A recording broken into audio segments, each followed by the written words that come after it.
It's October 2014. Scotland just voted to remain a part of the United Kingdom, Taylor Swift is gearing up to release her next album, and Kurdish forces make headway in their fight against ISIS militants in the strategic Syrian border town of Kobani. Oh, and Ironman released. After just barely passing a poll, Oldschool Runescape saw the introduction of its first new game mode, arguably two since Ultimate Ironman launched at the very same time.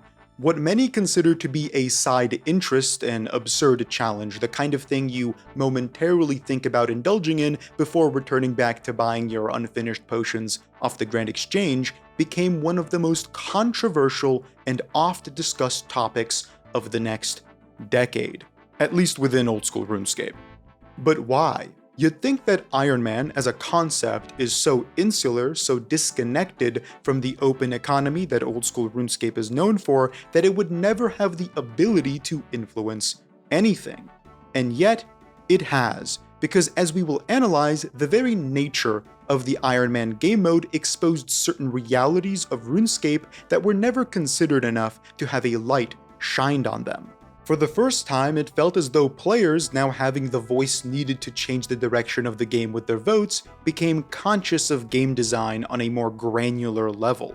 Sadly, as with all things in recent memory, the discourse surrounding this topic has become toxic, vitriolic, and almost impossible to navigate.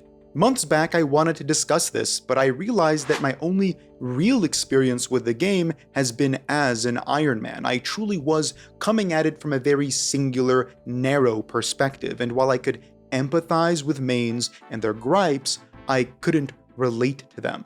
So I made a main. Multiple, actually, and spent a lot of time doing as a main would, and while I'm not in the position to be doing endgame content yet, it did help me paint the game more holistically. I could experience the positives and negatives of both game modes and try to understand the rift that has only gotten worse with time. Now, to discuss why the rift between mains and Ironman has been both persistent and growing, we would need to break down the very nature of public discourse and its dissolution in the past decade, and that would be a heavily politicized topic. I am not stranger to controversy, yet I think avoiding that for now is more appropriate. Instead, let's look toward individual arguments in games, certain examples, and find a truth betwixt the reactionary drivel on either side. All of this began when Jagex started to consider the voice of Ironman in their updates. Certain potential updates were pulled with Ironman in mind, as in things were changed or altered or introduced that would, as interpreted by those reading the poll questions, benefit Ironman disproportionately. Now, if you don't play Osrs, you may be asking, who cares? Why does it matter? Or even, why is that a bad thing? By and large, I'd agree, it's not a bad thing in a vacuum. RuneScape doesn't exist in a vacuum though. The game world is as expansive as it is interconnected. Many of my videos discuss how the dozens of skills and systems intertwine with each other to create the curated sandbox that we all love, meaning that one change all the way in Sophanum can ripple out and impact a system in Ardoin, Ardi. The basic reality is that whatever is changed, regardless of the reason, is always going to positively and negatively impact something or someone. Even healthy updates such as the blowpipe nerf that paved the way for Jagex to include range strength bonuses or intermediary items like the Bofa are still an economic negative in the short term to those who enjoy farming Zulrah for gold. And that's the first crux of the issue. One change may make the game more intelligently designed with greater item variety and customizability while lessening the output for those who focus on gold. That is, in the broadest sense, the core issue. Ironmen aren't as worried about GP output because they can't trade, while mains are overly worried about GP output because they can. And both sides, to be a fence-sitting loser about this, have reasonable concerns. Ironmen actually do the content at the appropriate level that mains can or often skip, meaning they are capable of understanding where it succeeds or fails as a game, where the gameplay may need to be improved upon or adjusted to further facilitate its place in RuneScape. This may manifest as changes to the drop tables or mechanics or general systems, many of which we'll discuss later on. Meanwhile, mains are understandably more focused on liquid output. Because a main can buy their upgrades from other players, they have the ability to skip certain points of the game that are obviously not designed well or have become outmoded with time. They don't need to engage in facets that may be desperate for improvement, but that doesn't mean they don't. The mains that play through the weird and wacky jank of some OSRS content are already a narrow portion of players more amicable or tolerant of these things. A main is less likely to cannon Falador guards or spam click a tile for eclectic imps when farming medium clues, at least in 2025. Put simply, mains and irons exist on different spectrums of approach. While both play the same game, they don't see the same game, and due to this, empathy becomes very challenging to come by. Hey, I want to quickly jump in and say thank you for watching. If you enjoy my content, leave a like and consider subscribing. Let me know what you think of this topic in the comments below. I also want to thank my channel members who go the extra mile in supporting my ability to create video essays on the games we all play. If you want to become a channel member, you'll gain access to a bunch of unscripted videos, emotes, and more. Thank you, and back to the video. Prior to making a main, I would sometimes pull my hair out trying to speak to them about Ironman specific changes because it felt like talking to a brick wall. I'd ask, wouldn't this make for a more fun game? And they'd respond with a roundabout answer like, well, Jagex said they won't update the game for Ironman. Okay, but wouldn't it be more fun if they did this? Maybe, but it will tank the economy. Okay, but wouldn't the gameplay be better? Sure, but you can't complain because you chose to play the game mode. Okay, but does that mean that nothing should ever change? Well, Jagex said it shouldn't, and so on, to the point where I became kind of spiteful at the entire group. Here is a demographic of players, Ironmen, who do the content, and yet their feedback about that content which they do is seen as lesser by those who don't. It's ridiculous. We wouldn't ask financial advice from a trust fund kid because while they are rich, they won't be able to explain the process of achieving that wealth. Why does it seem like mains are so damn spiteful toward irons, just wanting a game that is more interconnected and better designed, more considered, at least in the scope of individual updates, all being palatable enough to do? The answer, though, isn't as black and white as an Iron Man may think, because while the conversation on our end seems stupid, on their end, it looks reasonable. The game was designed with trade in mind. Ignoring that would be like ignoring the reverse gear in your car. You won't ever think about it until you need to use it. Of course, the economic output matters when it's such a foundational element of Runescape. Why wouldn't they care? They are looking at the game differently than an Iron Man, so what ends up happening is a conversation past one another. Having dabbled in both kinds of game modes, I'm still very much in favor of the Iron Man side of things. That's not to say that playing the main is bad or isn't fun. It is, especially if your focus is on the endgame or you just love the player-driven trade that is truly unlike most other MMOs, or you just don't want to invest the time into farming all your herbs. And of course, all of those who love the most high-skill part of the game, the PvP. All of that is a reasonable way to play, and without those unique things, it would be fair to assume that OSRS would be far worse as a product. The issue stems from the kinds of arguments had and the common points made that act like thought-terminating cliches. A thought-terminating cliche, or semantic stop sign, is when someone softens cognitive dissonance through an appeal to a cliche or even common sense. It's often seen when incredibly controversial topics are discussed in the real world, and it can, on rare occasions, get brought into the game space too. An example of one would be the phrase, "It is what it is," or another, "Don't be so sensitive." These are roundabout means of dismissing the conversation and reiterating your perspective without having to do any of the heavy lifting of basic logical reasoning. One of these thought terminators is an argument against Iron Man specific changes, wherein someone cites the fact that Jagex said they won't make Iron Man specific changes. This is true. Jagex has said that in a Q&A over a decade ago. So what? This point is like a lighthouse to retreat to whenever there's a logical pitfall, because it seems reasonable on the surface, but in context, it is almost totally irrelevant. The obvious counter to it would be that attitudes change based on newfound realities. Jagex couldn't predict that Ironmen are such a large demographic of players, and that in the developers' growing understanding of what all players enjoy in OSRS, they would kind of start defaulting to adding content that is also Ironman friendly. More importantly, isn't developer agility and feedback-driven content one of the foundational pillars of OSRS? Isn't the reason this game is successful because our developers aren't bullheaded and are responsive to changes dictated by the players?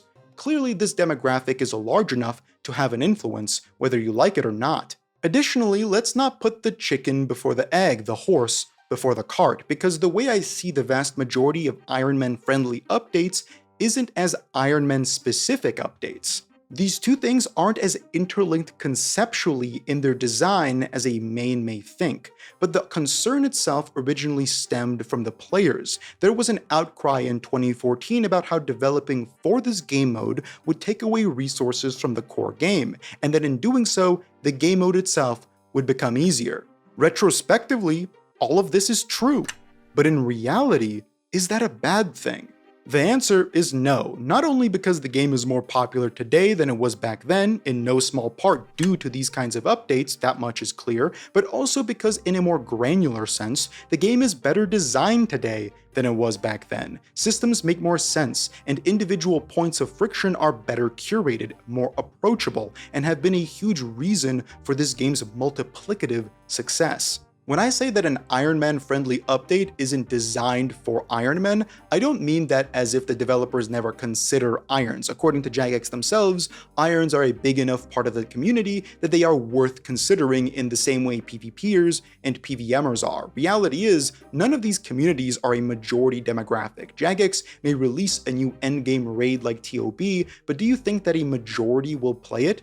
And when we both agree that no, they won't, I doubt you'd turn around and tell me they shouldn't have released TOB, right? That's because we recognize the niches in OSRS and see their individual value, not just as a point to aspire to and get to eventually, but as a way to attract more players to the game. OSRS is comprised of dozens of niches and playstyles because it doesn't just consider one majority demographic. What would considering a majority demographic in old-school Runescape even look like, considering everything in the interconnected spiderweb of systems is a niche for someone? With that in mind, just defaulting to what Jagex said a decade ago isn't a tenable position. If 0.1% of the populace was irons, then they probably wouldn't be as large of a consideration as consistently. But based on the assumed numbers we know, the Ironman community is very large and growing, in no small part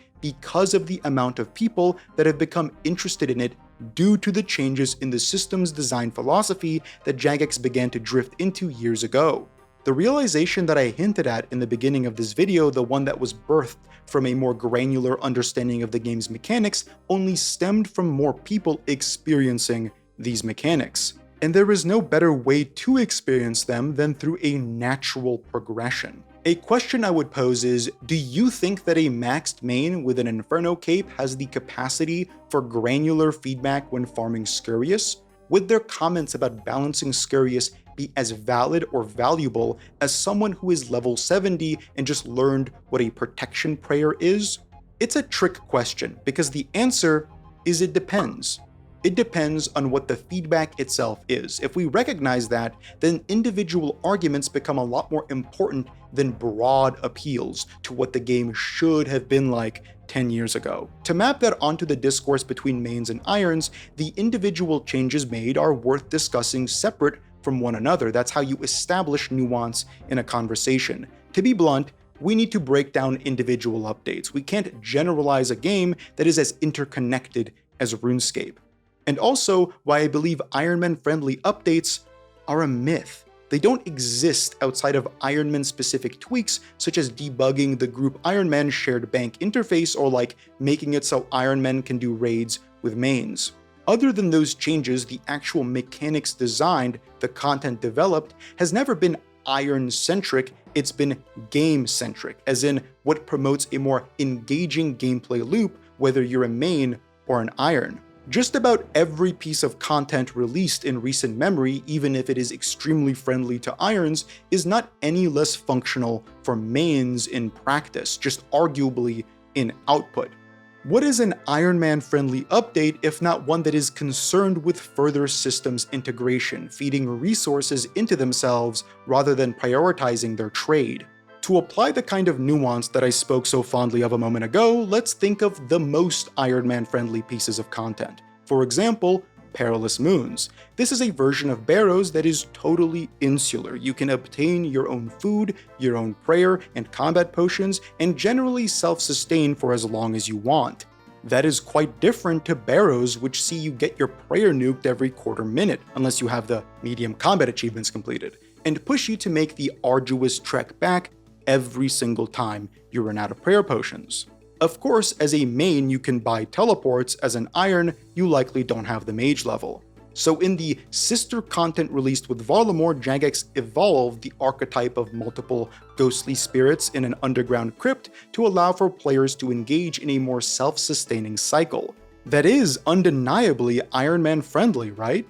I can speak from experience here. I enjoyed doing moons a billion times more than Barrows when I first started playing the game, and I'm not the only one. Just take a look at all the WoW streamers who immediately preferred the latter to the former. It wasn't even close for me. The armor was more interesting, the mechanics were cooler, the visuals more evocative, and the fact that I could stay in this damp cave system for as long as I wanted was what made me want to spend my time grinding. It was motivating. In removing the friction of incredibly long resets, the developers could add more gameplay as a result. So this update is Ironman friendly. It allows for a more holistic gameplay loop that isn't broken apart by walking for minutes on end or trips to the Grand Exchange for teleports and prayer potions. And I'm failing to see how this is a net negative for the game. What about a more insular gameplay loop damages integrity outside of appealing to a talking point from over a decade ago? What about this change in ethos demands scrutiny only insofar as it also benefits more than a single niche? Better yet, if the issue is insularity, you'd think raids would be the most Ironman-friendly content in all of PvM, considering how low on supply costs they are. Yet I don't see anyone advocating for their removal because raids are good content, regardless of which game mode they also are good content for. That's the strange thing. I think it's fair to say that Varlamore is considered one of the best updates in the game's history. Just about every piece of content was a banger right on launch, and that which wasn't was promptly fixed, a la mastering mixology and later the Huecoatl boss fight. Every single piece of content in Varlamore is Iron-friendly. There isn't one thing in this new region that isn't in major part better than its mainland counter. So couldn't we just agree that if the output is good for mains, as in the liquid gold is proportionally acceptable, and the gameplay itself is tenable for Irons, that the update is good, regardless of whether or not Jagex considered Ironman in its development? That's part of the myth that I spoke about. Probably the hottest take of this video is that making an Ironman-friendly update is synonymous to me with making a good update. By and large, the most scrutinized pieces of content in OSRS are those which launch in a poor state due to some bugs that get ironed out relatively quickly, or those that aren't balanced properly. This balance can skew in either direction. On one hand, we can have balance that favors irons, such as the earliest incarnations of Zulrah dropping heaps of supplies that lead to them becoming devalued.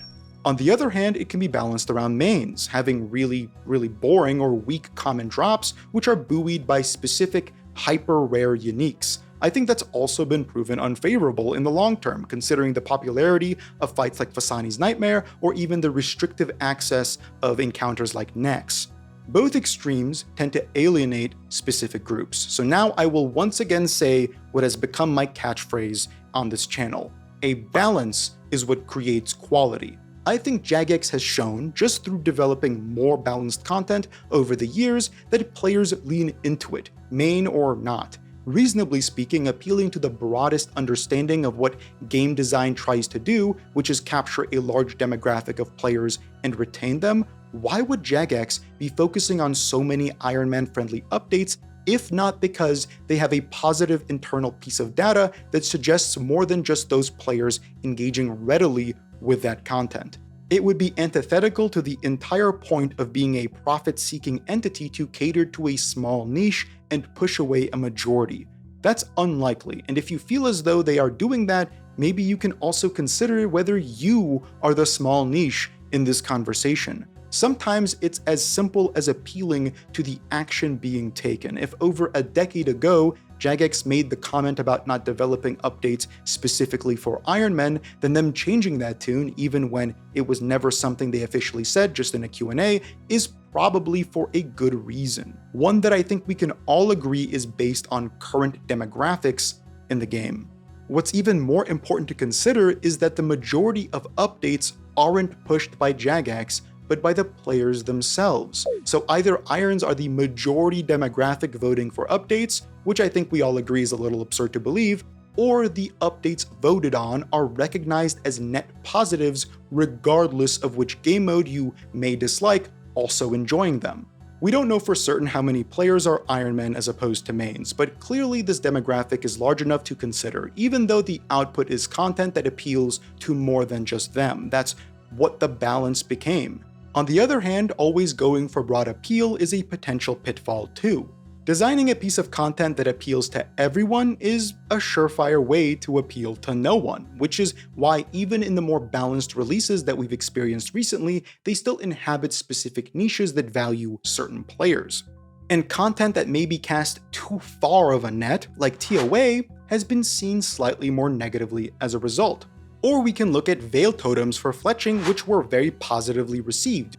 This is an activity that was specifically created to recycle underused outputs, much like Giant's Foundry was. We need to delineate between game mechanics and interpersonal ones. While the Grand Exchange is a system, it's not a piece of content as we often understand it. It's a glorified UI that facilitates exchange, but doesn't itself qualify as gameplay. It motivates gameplay, much like a combat achievement does.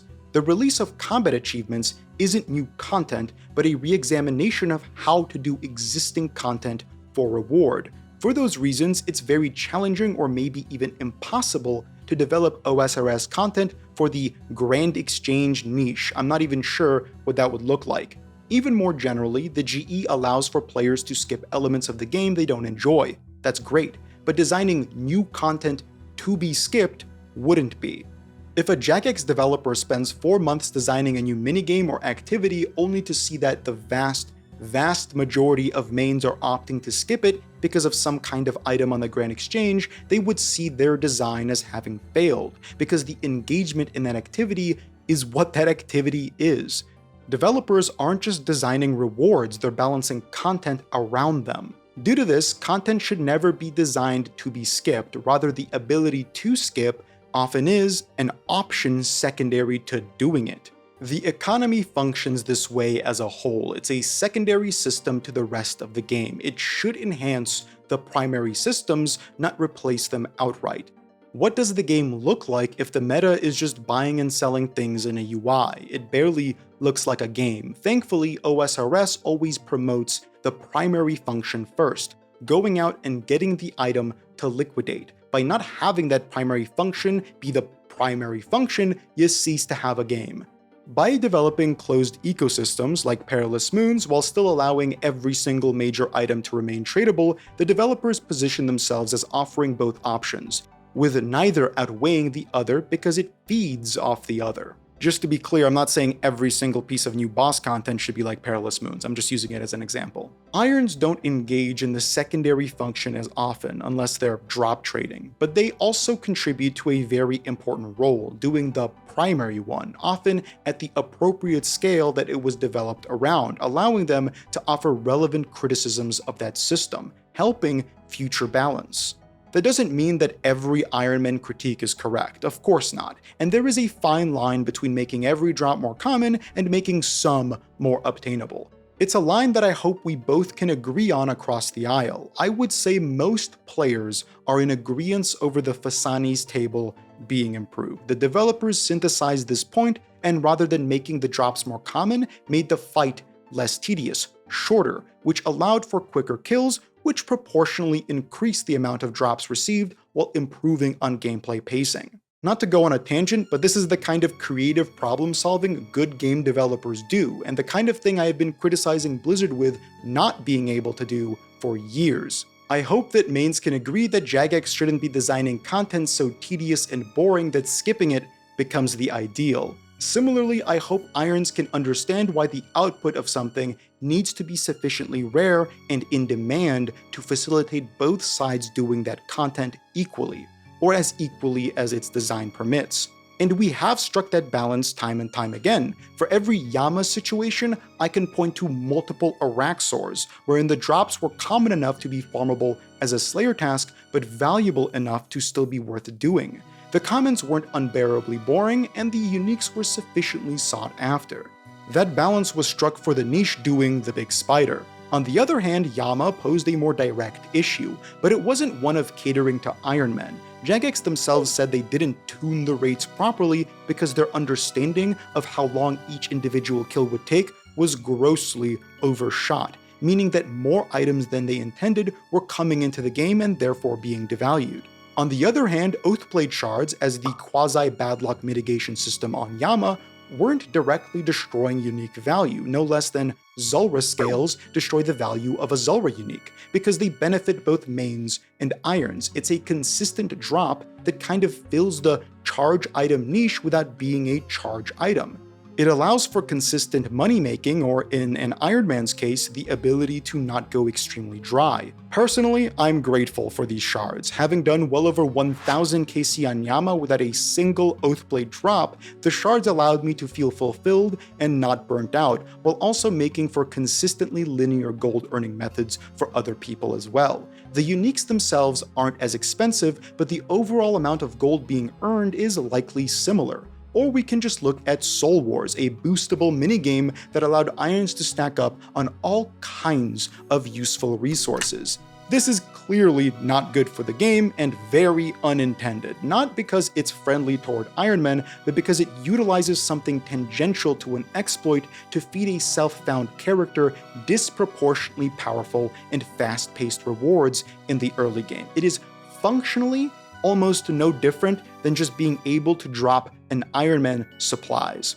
Pulling back from these specifics, the benefit of creating content that promotes healthy Ironman engagement is that you get a generous swath of players that are engaging with it in the way you intended as the developer. A main may want to avoid that content and focus more on training their stats only to return to it eventually, a mentality furthered by the ability to do any content and receive any output from that due to the GE.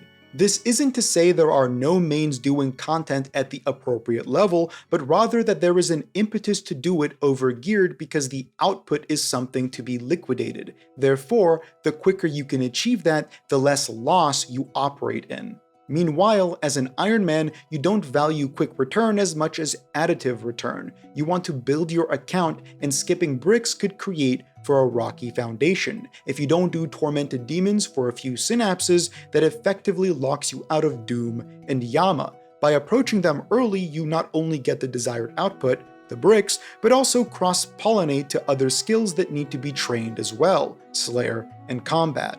Because mains have the opportunity to forego training certain skills, cross-pollination is less of a concern, and progression can feel less linear but also more singular. Gold. I don't want everyone to assume that gold is all mains care about, but it is a driving factor, likely the main factor, to deciding what content to pursue. It's obviously balanced around fun and access, but if the output is minuscule, it ceases to motivate. That's the same for Ironman too. Adding appropriate rewards for certain grinds is how you get people to grind. The difference is that irons are motivated by a diversity of specific item rewards, while mains tend to be more compelled by liquidability. We want everyone to have a motivation to pursue content. That's why I'm very much against only Ironman updates. because if we give mains a reason to engage, then not only would there be less spiteful discourse, but also a better ecosystem surrounding that piece of content. But that ecosystem can often be ignored because of bots. This will be the last topic I broach in the video. Bots are a very real issue in OSRS, and one that damages the economy as much as it does the look of the game. For this topic in particular, the existence of bots sometimes benefits mains because content that mains are very likely to skip, such as farming blood shards, is the very same kind of content that is bot farmed to hell. The prices on these items are very heavily influenced by bots, providing what I imagine to be the bulk of trade. That's problematic for two reasons. One, it gives bots a reason to exist, especially in the eyes of the gold-efficient mainscaper. And two, it means that there isn't a sufficient enough demographic of people pushing for this content to be improved, because there is a genuine motivation for groups of people to not want it to change. And Ironman may just skip it entirely, which means that the only people left are a niche within a niche that want to do something as horrible as pickpocketing buyers. Personally, I'm not going to spend 10 hours clicking a single tile for an item that offers a few hours of slightly better safety. It just won't happen. It's absurd to consider that an endgame piece of gear like this comes from such an under-designed piece of content, and my perhaps slightly toxic perspective as to why is because mains view it as a necessary evil, and the main demo that would push for change are Ironmen, who are often dismissed by mains for wanting quote-unquote easy-scape. I'd advocate for not having boring, tedious bullshit-scape, less so than easy-scape, but maybe that's just me. I would more than like blood charts to come from actually challenging content rather than brain-numbing, monotonous anti-content. Challenging content, after all, is the standard for offering the best items in the game, and has been for decades. You aren't obtaining a T-bow from thieving stalls, much like you aren't earning full Masori from pyramid plunder. Thankfully, blood shards are less mandatory feeling, especially now that Araxor drops an exceptional melee amulet, but the point still remains. This is a piece of content that is utterly overrun with bots because it's brain dead enough to be botted easily and in demand enough to constantly warrant trade. A more concrete solution would not be to make it more accessible, but to make it more niche, difficult. The way I see it is that this is a piece of content that's not designed for mains or for irons, and I know this because most of the people who do it aren't human beings. That's probably the easiest way to determine whether a piece of content is working, right? What this amounts to is an oversight, because that is what overworld activities are flooded with bots tend to be, oversights, and the conversation about how to fix them without just saying, ban all the bots, which, easier said than done, is somewhat ruined by the toxic back and forth between two player bases that should have long since recognized the benefit of having each other. To not be corny, it's frankly stupid that mains are this upset about Ironman because of something Jagex said in a QA a decade ago. I genuinely don't buy that as a real reason for being angry. More accurately, and I will try give the most empathetic take here, it's likely a mixture of feeling sidelined and maybe a little bit insecure too, especially when mains are constantly made fun of for being bondscape. While I can sit here and say, be nice to each other, I think a more realistic plea would just be to chill the fuck out and realize that we're getting good content regardless. Being at each other's throats is completely unproductive. It's like two labor unions waging a civil war. What exactly are you seeking to accomplish? You're not getting content opposed to each other, you're getting it in service of one another.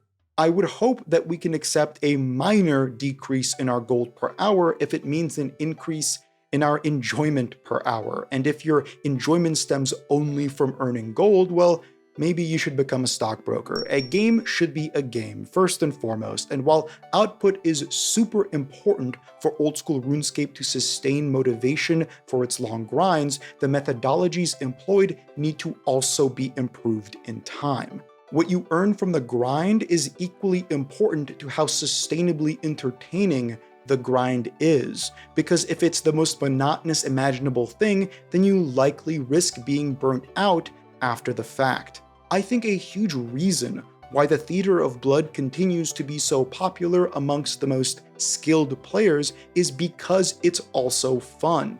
That's why the concept of skilling itself has been iterated on so much. It's why skilling bosses were added, why new methods of skilling employ multiple mechanics rather than just clicking a single tile. While the latter is acceptable and still exists, we should promote a better point of engagement too, if only because we can all recognize that it creates for a more popular MMO. We all want Oldschool Runescape to succeed, and it has been, especially recently. But that's because it has been innovated gradually over time. Its design philosophy has been altered. If you were to ask what any new player's favorite skilling method is, they aren't likely to say the best skilling method, as in the one that gives the most efficient gold or XP per hour, but rather the most engaging one, or the one that has been designed with the least amount of immediate friction in mind, such as the gemstone crab. It's not like the oldest functions have been outright devalued. Bank standing is still safe, thieving as it once was is still done, unfortunately, but now we have alternative methods too. And this isn't just because Ironman gave feedback through doing or not doing the older methods, but also because there has been a collective admittance to some things just not feeling like they're worth it. They have either been devalued in time or never had value to begin with. As players, we should recognize this and have more productive conversations about what the game's future content looks like. It's not 2014 anymore, and the game is all the better for it.